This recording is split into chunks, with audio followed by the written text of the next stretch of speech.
And in Princeton, the Mercer County Sheriff's Office is doing its part in helping some of the most vulnerable people it serves celebrate the holidays.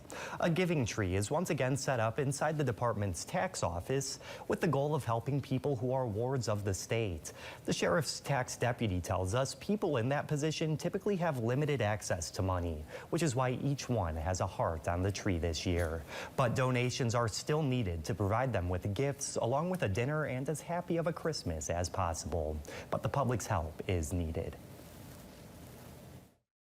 We think that the need is there because they need to be shown that they're special as well. The money is not a factor. It's the gift from the heart.